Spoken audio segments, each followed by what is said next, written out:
Ашылу сахнасында біз Томас Ричардсон есімді адамды пойызда келе жатқанда әпкесінің хатын толқумен оқып жатқанын көреміз. Хаттан оның әпкесі көрініп тұр. Дженниферді ұрлап әкетіп, төлем алу үшін секта ұстап отыр. Флешбек Томастың ұзақ үзілістен кейін үйіне қайтып оралғанын көрсетеді. Тек ол үшін әпкесінің жоғалып кеткенін және әкесінің жағдайының нашарлағанын анықтау үшін отбасылық заңгер Томасқа Дженнифердің тұрған жері туралы хабарлады. Бұл жер Уэльс аралы деп аталады. Ол сондай-ақ Томасқа өзін дінге бет бұрған адам ретінде көрсетіп, оның әпкесін босатпайынша төлем жасамауды тапсырды. Қазіргі уақытта Томас пойыздан түсіп, аралға жету үшін қайыққа отырады. Кезекте тұрғанда, оның билетінде басқаларға ұқсамайтын ерекше қызыл белгі бар екенін байқайды. Ақылды қимылмен ол жолаушыға көмектесіп, билеттерді айырбастап жатқандай кейіп танытады. Бұл Томасқа пароходқа сәтті отыруға мүмкіндік береді. Ал қызыл белгісі бар, билеті бар адам крест белгісін алады. Таңба оның жүгінде. Олардың саяхаты кезінде кенеттен дауыл соғып, қайықтағы ешкі жолаушылар бөліміне құлап кетеді. Томас оны көтеріп алады. Бірақ басқа жолаушы оны тартып алып, тастап кетеді. Суға лақтыр, бұл олардың құдайы талап еткен құрбандыққа түрткі болды. Таңертең топ жағалауға жетіп, қалған бөлігін жалғастырады. Жаяу саяхаттап, ақырында ескі сәнді ауылға келеді. Онда олардың барлығы тексеріліп, бірінен соң бірі жауап алынады, оларды тиісті коттедждеріне жібермес бұрын. Сол күні кешке Томас коттеджінен ауылды көру үшін шығады. Серуендеу кезінде ол ауыл тұрғындарының ес-түссіз жатқан адамды әкелгеніне куә болады. Томас не болып жатқанын білгісі келеді, бірақ ол араласпауды жөн көреді. Осыдан кейін ол жақын маңдағы шіркеуге барады. Онда культ жетекшісі Малколм Хоу арал туралы сөз сөйлейді. Малколм өзінің және басқа екі досы Фрэнк пен Куиннің діни қуғын сүргінге байланысты Англиядан қалай қашып, осында қалғанын айтады. Кейінірек Малколм, Фрэнк және Куин Томас билет айырбастаған есінен танып қалған адамды аяусыз ұрып тастады. Трио сенеді. Бұл адам қызын құтқаруға келген Дженнифердің әкесі. Олар төлемді талап етеді. Бірақ ер адам жағдайды түсінбейді. Ренжігендіктен олар тамағын кесіп, айуандықпен өлтіреді. Дженнифердің қызын құтқаруға келгеніне қарамастан, ол Дженнифердің бұл туралы Малколм әлі күнге дейін олардың ауылына қаскүнем басып кірді деп сенеді. Сол түні Томас коттеджінен тайып шығып, әпкесін іздеп ауылды жасырын аралап шығады. Осы кезде ол күйеуінің өлтірілгеніне куә болады. Ол қанын құрбан ету үшін әйелінің қолын кесіп тастайды. Содан кейін ол Малкольмнің үйіне қарап, культ жетекшісінің едендегі жасырын люктен түсіп бара жатқанын көреді. Көп ұзамай ол Фрэнктің ұлы Джереми мен Куиннің қызы Фионға сүрінеді. Олар жасырын түрде үйлеріне қайтады. Бірнеше жақын сәттерді бірге өткізгеннен кейін, осының бәрінен кейін Томас коттеджіне оралып, есікті ашқанда кездейсоқ қолын кесіп алды. Ол кірген кезде едендегі қаны ағаш еден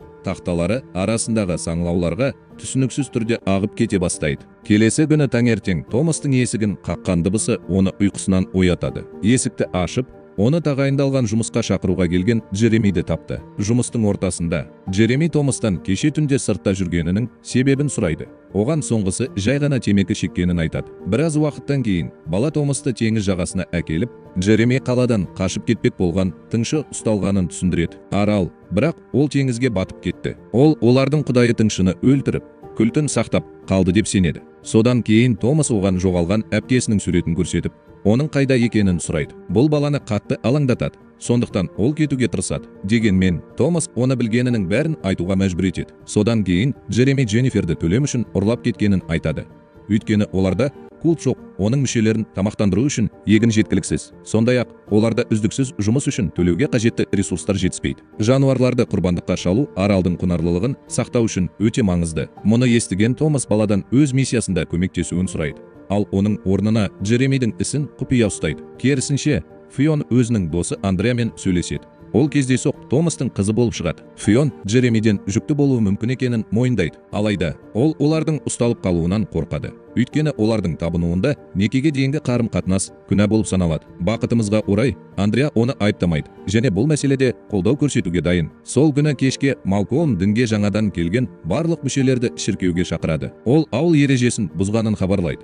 Өз бөлмесінен шығуға тыйым салу түнгі қоңыраудан кейін қылмыскерді табу үшін ол бәріне тізе бүгіп, табынушылықтың дұғасын оқуды бұйырады. Нағыз адал адамдар оны кезекпен оқиды. Бұл Томасты қобалжытады. Көп ұзамай осыдан кейін Малколм Томастың қасында тұрған адамға жақындап, оған намазды жалғастыруды бұйырады. Ер адам өзін бермес бұрын бір сәт үнсіз қалады. Жасырын ағылшын тыңшысы үшін ол Малколмге шабуыл жасау үшін пышақты тез суырып алады. Бірақ Томас араласып, культ көшбасшысын құтқарып, осы процесте өзін жаралайды. Осыдан кейін күзетшілер найзаны тыңшының денесіне қадап, оны сол жерде өлтіреді. Осыдан кейін Томасты Андреа жараны емдеуге көмектесетін медициналық мекемеге апарады. Ол жарасына таңғыш тағып жатқанда, Томас одан әкесіне оны осы культтің бір бөлігіне айналдырғаны үшін ренжігенін сұрайды. Бірақ Андреа жауап бермейді. Түнде Малкольм Дженниферді ауылда айдап барады. Егер оның сыбайласы келмесе өлтіремін деп қорқытады. Томас мұны өз терезесінен бақылап отыр, бірақ ол культ көшбасшысына қарсы тұру үшін жеткілікті батылдық жинай алмайды. Осы уақытта Малкольм қаскүнемге рұқсат беру үшін шектеулі мерзім белгілейді. Кетер алдында өзін танытыңыз. Келесі күні таңертең Дженнифер шынжырға байланады, ал балалар оны ермек үшін тықсырып жатыр. Көп ұзамай Андреа оған тамақ ішіп келеді де оны алып кетеді. Ол балаларға көрпеге тапсырыс береді. Кет, ол Дженниферге ешкім оған зиян тигізбеу үшін қолдан келгеннің бәрін жасаймын деп уәде береді. Осы уақытта Фион оның шынымен жүкті екенін білу үшін ваннаға барады. Ол білмегендіктен әкесі Куин оны есік саңлауынан бақылап тұр. Ол бірдеңе дұрыс емес екенін сезеді, бірақ ол мұны істей алмайды. Өзі таңдайды. Әзірше оны өзіңде сақта. Кейінірек Томас әпкесін басқа жерге апарып жатқанын байқайды. Содан кейін ол Джеремиге дайын болуын айтады.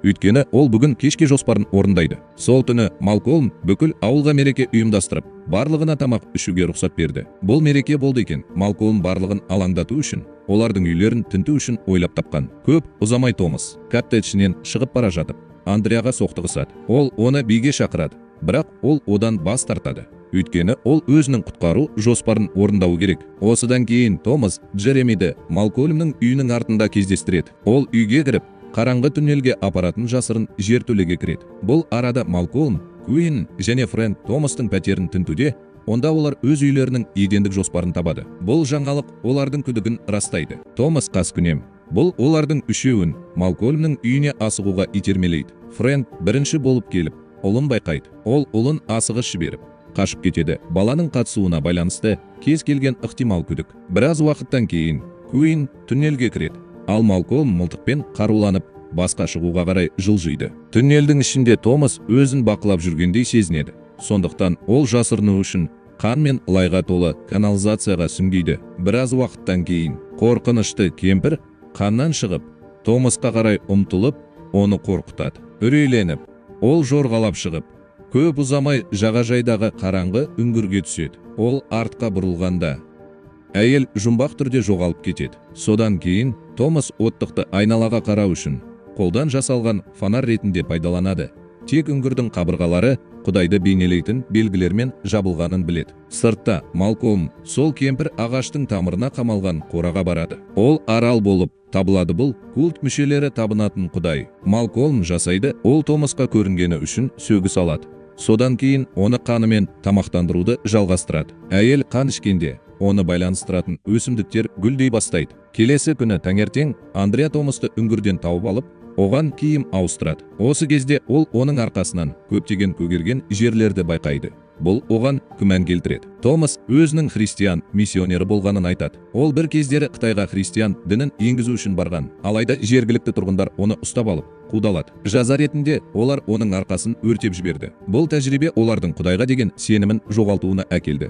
Өйткені ол қиын кезде ешқандай көмек ала алмады. Осы әңгімеден кейін Андреа оны бидай алқабының ортасына апарады. Өрістер және оған жасырынатын жерін көрсетеді. Елге оралған соң Фион Джеремиге жүктілігі туралы айтып, оны бақытты етеді. Содан кейін ол оған ауылдан әкесімен бірге бір жола кететінін айтады және оны өзімен бірге алып кеткісі келетінін білдіреді. Кеттік. Фион жаңа өмірін бастағанына қуанышты және онымен бірге жүруге келіседі. Осыдан кейін Джереми заттарын жинап жатқанда дайындалуға кетеді. Бірер сәттен кейін Куин кіріп, түсініктеме талап етеді. Фион асқазанындағы нәресте туралы айтып, оны өзіне қалдыруды шешеді. Бұл оның әкесін ашуландырады. Ал Джеремиге сенгеннен кейін ол оны тастап кетеді. Бұл күні ол оны мәжбүрлеп түсік жасату арқылы мүгедек етеді. Соның салдарынан ол өледі. Біраз уақыттан кейін Джереми сүйіктісінің қанға боялған жансыз денесін табу үшін қайтып келеді. Қайғыға батып, ол Куинмен физикалық жанжалдасады. Жаза іздеп жүр. Алайда Куин көмек сұрап, айқайлап, үйден шығып үлгерді. Ол барлығының назарын аударып,